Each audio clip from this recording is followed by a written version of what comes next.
He was a highly decorated U.S. Army general, quietly going about his day in plain clothes. But when a white police officer stopped him, things escalated fast. No one anticipated what came next. The confrontation would take a shocking turn, leaving the officer and everyone watching completely speechless. Before we get into the full story, let us know where you're watching from. It started as an ordinary afternoon. The sun was out, and the streets were busy with people going about their daily routines. Among them was Lieutenant General Marcus Taylor. He had retired from active duty a few months ago and was now enjoying a quieter life. Today, he dressed casually in jeans, a button-down shirt, and a baseball cap. Most people wouldn't have recognized him as one of the country's highest-ranking officers. He didn't mind. After years of commanding troops and managing complex operations, blending in felt refreshing. Marcus wasn't in a rush. He was on his way to pick up a book for his grandson at the local store, which had recently become his favorite place to browse. Walking along the tree-lined sidewalk, he thought about the peaceful retirement he'd settled into, spending time with family and enjoying the simple things in life. Across town, Officer Brent Hayes was finishing his shift. Known for his strict adherence to the rules, Brent had built a reputation as a by-the-book cop. He had been on the force for nearly 10 years and prided himself on maintaining order in his district. That afternoon, as he patrolled the downtown area, he noticed Marcus walking along the sidewalk. Something about Marcus's casual attire caught his attention. He didn't know who this man was, but his instincts told him to investigate. Brent pulled his patrol car over and stepped out. "Excuse me, sir," he called out. Marcus turned around, puzzled. "Is there something I can help you with, officer?" "I just need to see some ID," Brent said firmly. Marcus furrowed his brow. "May I ask why you need to see my identification?" "You fit the description of someone we're looking for," Brent replied, not offering any additional details. Marcus was surprised. "I wasn't aware there was any trouble. I'm just heading to a bookstore." Brent's tone hardened. "Just show me your ID, and we'll sort this out." A small crowd of pedestrians began to notice the exchange. A woman with a stroller paused, watching the interaction with interest. A man in a suit glanced over, and another person pulled out their phone, quietly starting to record. Marcus reached into his pocket, pulled out his driver's license, and handed it to the officer. Brent examined it briefly, but still seemed unsatisfied. "What are you doing in this area?" he demanded. Marcus kept his voice calm. "I live nearby. I've just been out for a walk and wanted to pick up a book for my grandson." Brent crossed his arms, clearly not ready to let the matter drop. "This isn't your usual neighborhood, is it?"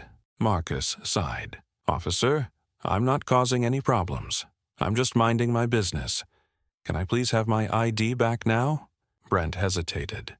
He felt the eyes of the bystanders on him. Despite the mounting tension, Marcus remained calm. He didn't want to escalate the situation, but he also wasn't going to let himself be bullied. The growing crowd murmured among themselves. "Why is that cop hassling him?" someone whispered. "He doesn't look like he's doing anything wrong." A couple more phones came out capturing the scene. Marcus stood his ground. "Officer, I've done nothing wrong. I'd appreciate it if you could let me go about my day." Brent glared at him. "Why don't you tell me exactly where you're coming from and where you're going?"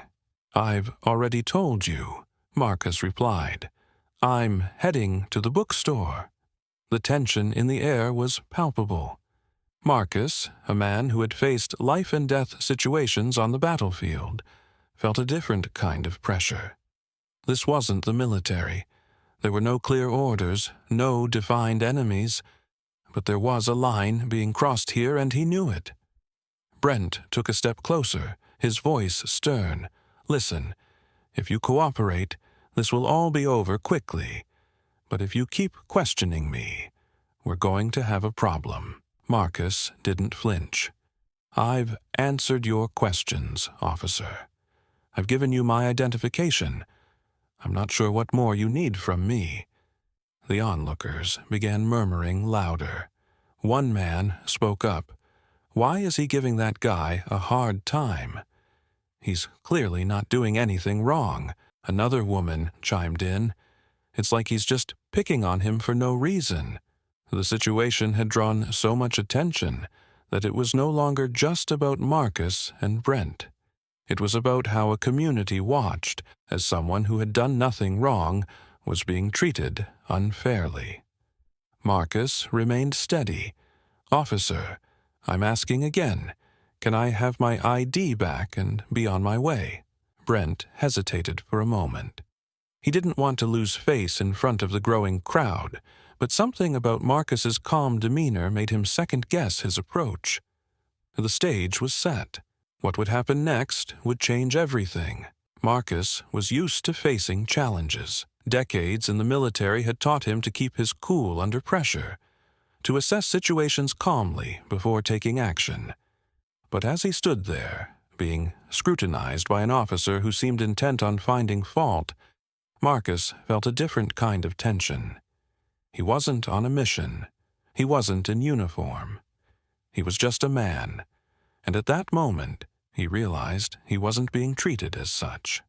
The officer's voice took on a sharper edge. "Answer me clearly. What are you doing in this neighborhood?" Marcus tilted his head slightly. "I've told you already, officer. I'm on my way to the bookstore. I live nearby. That's all there is to it." But his explanation wasn't enough. The officer didn't seem to care about the details. "You're acting like you have something to hide," the officer said, his eyes narrowing. "If you're innocent, then why the hesitation?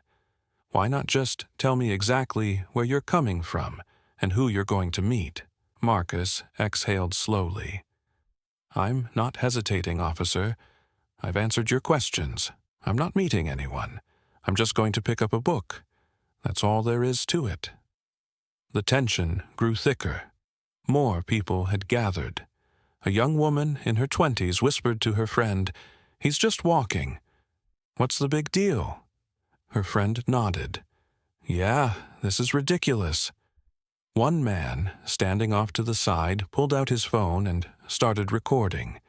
He kept his voice low, but he said to himself, "This is going to blow up. It doesn't look right." Meanwhile, Marcus felt his patience being tested. He wasn't used to being questioned like this, especially when he had done nothing wrong. He wasn't used to seeing suspicion in someone's eyes simply because of his appearance. "Officer," Marcus said, keeping his tone measured, "I've done nothing wrong. I've provided my identification.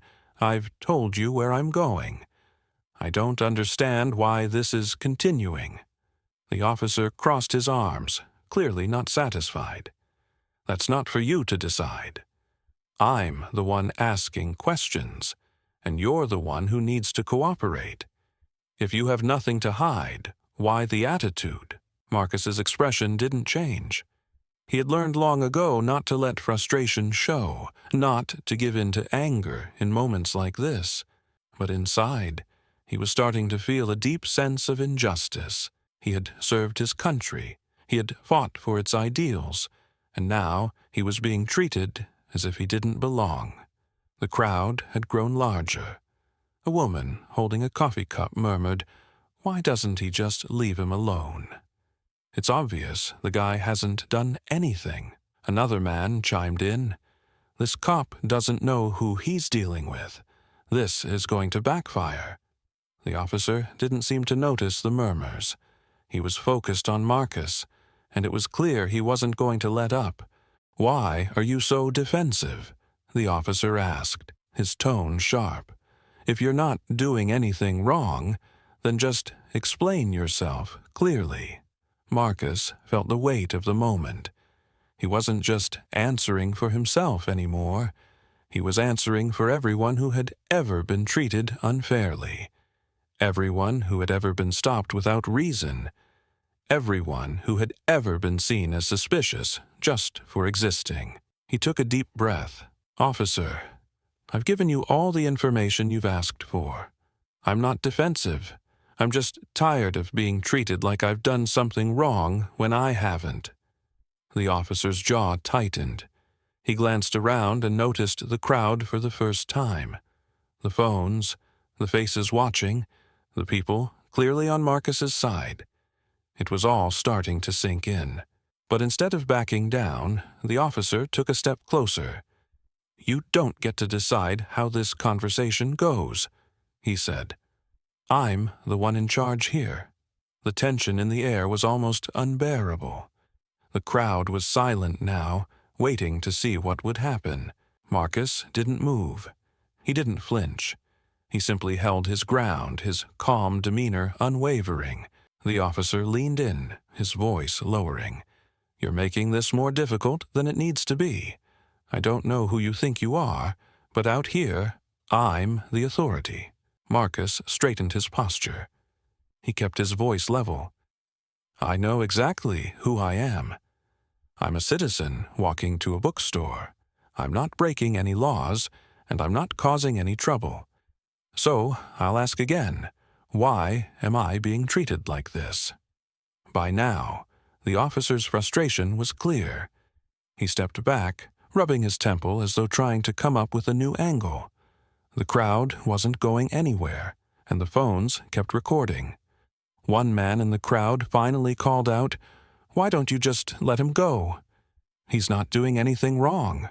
Another voice added, "Yeah, stop harassing the guy and move on." Marcus noticed the shift. The onlookers weren't just bystanders anymore. They were starting to push back. The officer seemed to realize this too. But instead of de-escalating, he doubled down. "Everyone, stay back," the officer barked, his hand resting on his belt. "This is official police business." Marcus raised a hand slightly, a gesture of calm. "Officer, you don't need to do this. I'm not resisting. I'm not being confrontational. I just want to understand why you're treating me this way." The officer hesitated. He looked at Marcus, then at the crowd. His shoulders tensed, and for a moment it seemed like he might escalate the situation even further. But then he noticed a uniformed colleague approaching from the corner of the block. "Brent, what's going on here?" the second officer asked as he stepped into the scene. Brent turned, clearly caught off guard. "Just questioning this individual. He's acting suspicious." The second officer glanced at Marcus, then at the crowd. He took a step closer to Brent and spoke quietly. "Brent, I've seen this man before. He's a retired general. Let's not make this worse." Brent's face turned red. He stammered, A general?" The second officer nodded. "That's Marcus Taylor. He's well known in the community. Just give him back his ID and let him go." The crowd, still recording and whispering, watched as the second officer's words sank in. Marcus remained silent, his expression calm. Brent hesitated for a long moment, then handed Marcus's ID back with a tight, forced apology. Marcus took the ID, nodded once, and turned to walk away. The crowd parted, and as he left, the murmurs grew louder. "Did you hear that?" someone whispered. "He's a general." Another voice said, "Unbelievable." That officer was way out of line. But Marcus didn't stop to address the crowd. He kept walking, his steps steady. As he disappeared down the street, the crowd slowly dispersed, leaving Brent standing there, visibly shaken by what had just unfolded. Marcus calmly walked away from the encounter. But the moment wasn't over. Brent stood still, gripping the edge of his belt, trying to process what had just happened. The revelation of Marcus's identity hit him like a cold splash of water. He'd acted on assumptions, failing to see the bigger picture. For years, Brent had carried himself with a certain bravado, confident in his role, certain that his instincts were always correct. But now he felt a crack in that certainty. The crowd was still there, still whispering. Someone near the back called out, "Maybe he should apologize." The murmurs grew louder. "Yeah, say you're sorry." Another voice chimed in. Phones were still recording, and Brent knew he couldn't simply walk away without leaving some sort of explanation. His partner nudged him. "Brent, let's wrap this up and go. You're only making it worse by standing here." But Brent shook his head. "I've got this." He turned toward the crowd. "All right, everyone, it's over. There's no more to see." A young man in the front shook his head. "It's not over. We all saw what happened. You stopped a man, treated him like a criminal, and now you just want us to forget it?" Brent gritted his teeth. "I didn't know who he was." "Does it matter who he was?" the young man shot back. "You didn't know anything about him, and you assumed the worst." The words stung. Brent couldn't deny that he had assumed things about Marcus from the moment he saw him. He told himself it was based on experience, on training, on gut instinct. But looking at the faces in the crowd now, he couldn't shake the feeling that those instincts had betrayed him. "I was doing my job," Brent said defensively. An older woman in the crowd shook her head. "Your job isn't to harass innocent people." Brent looked down for a moment, then met the crowd's gaze again. "I made a mistake. I acted too quickly. I should have taken more time to understand the situation." The crowd quieted slightly. Some people nodded. Others remained skeptical. Brent's partner, who had been standing nearby, stepped forward. "Look, folks, we all saw what happened. The important thing is that the officer recognizes what went wrong and that he's willing to learn from it. We can't change the past, but we can do better in the future." "Words are cheap," someone muttered, but the tension in the air seemed to ease just a little. The crowd slowly began to disperse, though some people continued recording, and others talked among themselves about what they'd just witnessed. Brent's partner gestured for him to follow, and the two walked back toward their patrol car. As they reached the vehicle, Brent sighed heavily. "This is going to be everywhere by tomorrow." His partner shrugged. "It might be, but it doesn't have to be the end of the world. Own up to it, learn from it, and move on." "Easier said than done," Brent replied. The two got into the car and drove off, leaving the street behind. The echoes of the confrontation stayed with Brent, replaying in his mind. Every sharp comment from the crowd, every glare, and every phone raised to record it all lingered in his thoughts. He knew he'd have to face the consequences. He knew he'd have to answer questions from his superiors, deal with the public backlash, and reflect on his actions. Meanwhile, Marcus had already returned to his errands. He hadn't let the incident shake him. He walked into the bookstore, found the gift for his grandson, and went about his day with the same calm and measured demeanor he'd shown during the confrontation. Marcus knew this wouldn't be the last time someone judged him by appearances. He'd seen it before, and he'd likely see it again. But he also knew that the best response was to carry himself with dignity and to continue living by the principles that had guided him throughout his life. For Marcus, the confrontation wasn't a defining moment. It was just another reminder of the work that still needed to be done, the progress still to be made, and the importance of standing tall in the face of adversity. He didn't dwell on Brent's behavior, nor did he let it anger him. Instead, he focused on what he could control: his own actions, his own attitude, and his own resolve to be a positive influence in his community. As the days went on, the video of the encounter spread. People discussed it online, dissecting every detail, debating what it meant and what should happen next. Some called for Brent to face disciplinary action. Others called for more training, more understanding, more dialogue. The conversation grew, and while it was often heated, it also opened the door for a broader discussion about respect, assumptions, and how people treat each other. Brent couldn't escape it. He saw the video pop up on social media, heard his name mentioned on local news segments, and received messages from friends and colleagues asking what had happened. He felt the weight of scrutiny, the pressure of being in the spotlight for the wrong reasons. But amid the criticism, there were also opportunities.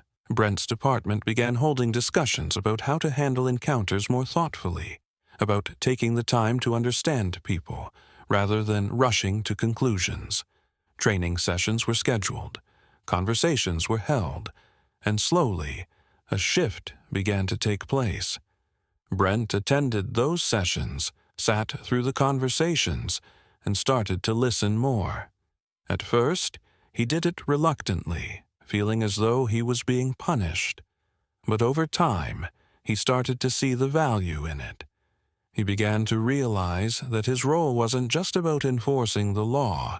It was about serving the community, about building trust, and about treating people with respect. Months later, Brent stood in front of a new group of officers, sharing his story.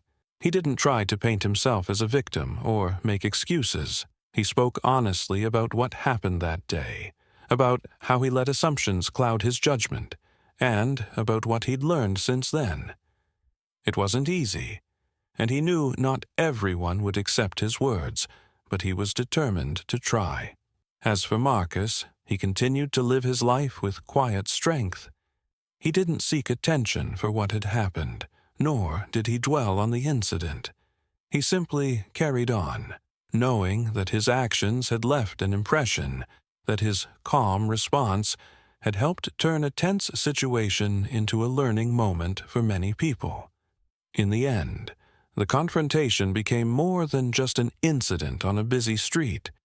It became a catalyst for reflection, growth, and change, both for the officer involved and for those who witnessed it. It was a reminder that mistakes happen, but how people respond to them can make all the difference.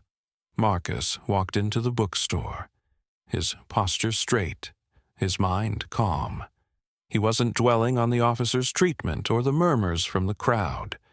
Years of military service had taught him the value of keeping his cool under pressure, of focusing on what he could control. But the people who had witnessed the scene were still buzzing. By the next day, the video had gone viral. Social media lit up with clips of the interaction. The footage was simple: a plainclothes man being stopped, questioned, and dismissed, only for someone in the crowd to reveal the truth. "That's General Marcus Taylor," a voice had said. "You don't know who that is." Those words echoed through thousands of posts and comments. People were furious. Some focused on the officer's conduct, while others marveled at Marcus's composure, the way he handled it. One comment read, "That's a real leader." Another person wrote, "Imagine being a war hero, a general, and still facing this nonsense." Meanwhile, Brent sat at his desk, scrolling through the reactions. His stomach churned as he read the headlines. "Officer confronts U.S. Army General, faces backlash." Video of police mistaking general for suspect sparks outrage. He knew it wouldn't be long before his superiors called him in. They'd already seen the footage. The department's PR team was scrambling to respond, but no official statement could undo the damage. Brent realized he'd not only made a bad call, he'd made a bad call with someone who commanded enormous respect. Marcus, on the other hand, wasn't following the drama. He was busy with family, enjoying the company of his grandson and thinking about his next community project. But when he turned on the news that evening, the top story was his encounter. Watching it play out on screen, he shook his head slightly. "All this attention," he muttered, "over something that shouldn't have happened in the first place." The newscaster described Marcus as a highly decorated general who had served in multiple campaigns, led humanitarian missions, and received numerous awards for his leadership. A photo of Marcus in uniform appeared on the screen, medals glinting on his chest, his stance proud and confident. For many viewers, this was their first introduction to the man behind the viral moment. People began to dig into Marcus's story. They learned about his years of service, his contributions to his community after retirement, and the example he set as a leader and mentor. The incident that could have been just another frustrating encounter became something much larger, a national conversation about respect, judgment, and how quickly people jump to conclusions. As the days passed, Brent's department released a statement. It was a carefully worded acknowledgement of the officer's mistake, coupled with a promise to provide additional training and a review of procedures. But for Brent, the statement wasn't enough. He couldn't shake the image of Marcus standing there, calm and composed, while he barked questions at him. Brent sat down one night and wrote a letter. It wasn't for the press or his supervisors. It was addressed to Marcus. In it, he explained his side, his thoughts at the time, and how he now understood how wrong he had been. He didn't know if Marcus would ever read it, but writing it was his way of coming to terms with what happened. When the letter arrived, Marcus took it inside, set it on the kitchen table, and read it carefully. Brent's words were clumsy but genuine. He admitted his mistake, acknowledged that his assumptions had clouded his judgment, and apologized sincerely. Marcus placed the letter back on the table and thought for a long moment. Finally, he pulled out a piece of paper and began to write his own response. The story didn't end with the video going viral or the officer's apology. It became a lesson that resonated far beyond that street corner. People began talking about how we treat one another, how we make snap judgments, and how important it is to listen, learn, and grow. And while the confrontation had been shocking, it was the aftermath, the reflection, the apologies, and the willingness to change that left a lasting impression. It wasn't just about one man's mistake or another man's dignity. It was about how, in the face of conflict, people can choose to rise above, to learn, and to do better moving forward. After the confrontation, Marcus went home and resumed his normal routine. To him, the incident on the street was a regrettable moment, but not one worth dwelling on. He'd seen and experienced worse in his lifetime. His focus remained on his family, his community projects, and the quiet work he did to make life better for the people around him. Yet for many who had witnessed the encounter or watched the video online, the story was far from over. The video, taken by one of the bystanders, had spread quickly. It wasn't just the interaction itself that captured people's attention, but the dramatic twist of learning who Marcus truly was. Here was a man who had dedicated his life to service, a leader respected at the highest levels of the military, treated as if he were a troublemaker on the street. The disparity between the officer's assumptions and the truth of Marcus's identity sparked a wave of reflection and discussion. Online forums lit up with conversations. "How does something like this still happen?" one person wrote. "A general of all people? If they can treat him like that, what chance do the rest of us have?" Others focused on Marcus's calm demeanor. "He never lost his cool." "That's true leadership," a comment read. "Imagine having the strength to stand there and not let it break you." Meanwhile, the officer, Brent, was experiencing his own fallout. Within days, his name was publicly connected to the incident. Some media outlets were harsher than others. Headlines like "Officer mistakes general for suspect" and "Police harassment video sparks backlash" dominated the local news cycle. Brent found himself under scrutiny not only from the public, but also from his colleagues and superiors. Brent's initial reaction was defensiveness. He felt he had been doing his job, that his actions were routine, that anyone in his position would have done the same.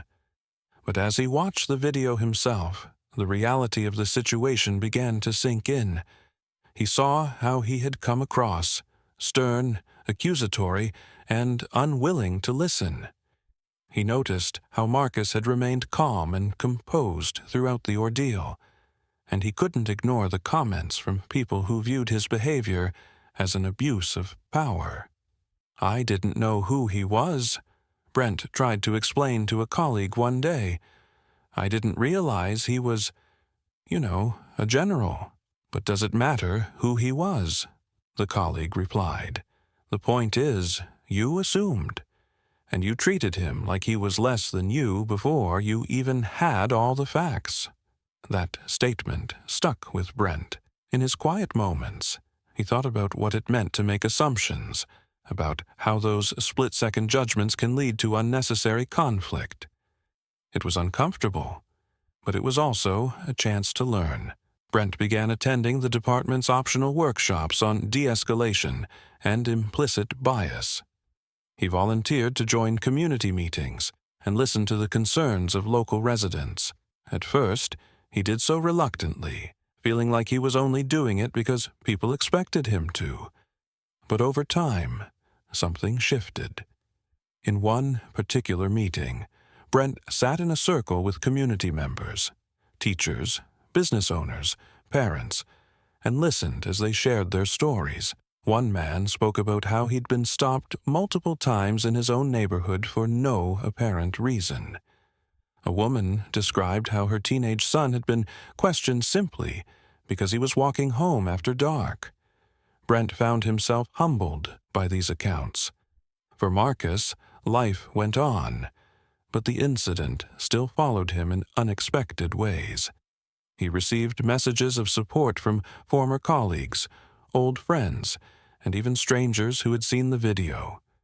Many people praised the way he handled the situation, calling him an inspiration. But Marcus didn't see himself that way.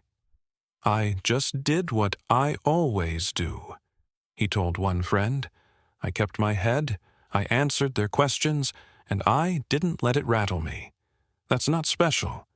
It's just discipline." Marcus wasn't interested in becoming a public figure or a spokesperson for any cause. His days were filled with small, meaningful acts, mentoring young people, speaking at local schools, and quietly supporting charities that helped veterans and their families. Yet, even in his modest approach, his example resonated with others. People in the community began talking about what had happened as more than just an isolated incident.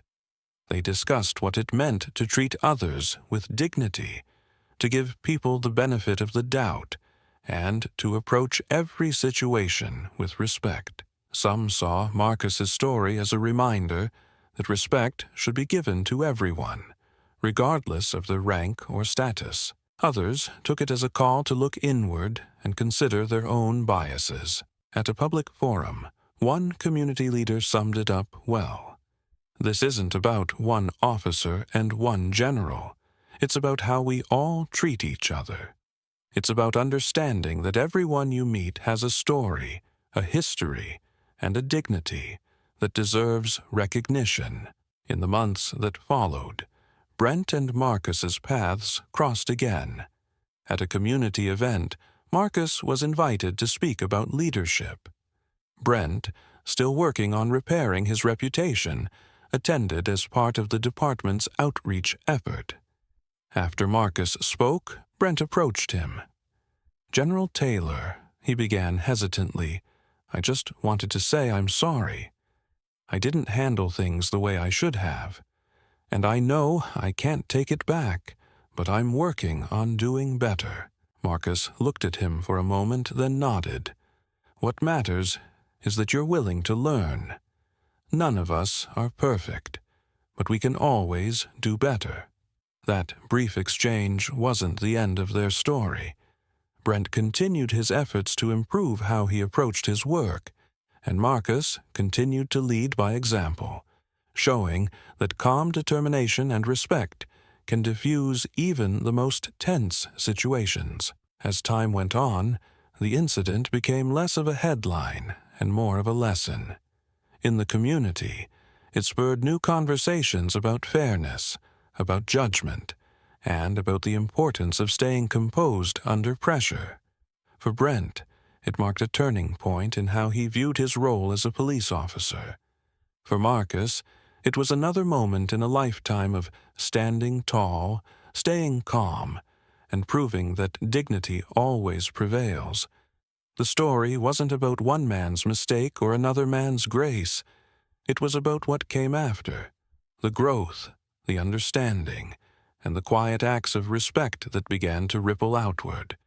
And in the end, that ripple touched far more lives than either man could have imagined. In the end, what started as a brief, tense encounter on a city street became something much larger. Marcus walked away with his dignity intact, showing the kind of calm strength that can turn conflict into a moment of reflection. Brent, meanwhile, faced the difficult but necessary process of re-examining his assumptions and learning to approach situations differently. For everyone watching, from the crowd on the sidewalk to the millions who saw the video online, the story carried a message that went beyond the actions of one officer or the calm of one man. It reminded people to pause, to think, and to treat one another with respect. And that's really the lesson here. The power of humility, of learning from mistakes, and of striving to be better. When we face conflict, we have a choice. We can let it harden us, or we can use it to grow. Marcus's example shows that calm, steady leadership can guide us through even the most challenging moments. What do you think about the way this situation unfolded? Have you ever been in a moment where staying calm changed everything? Let us know in the comments. If you liked this story, give it a thumbs up and share it with your friends. Don't forget to subscribe for more inspiring stories that remind us all to do better, to treat each other kindly, and to keep learning every day.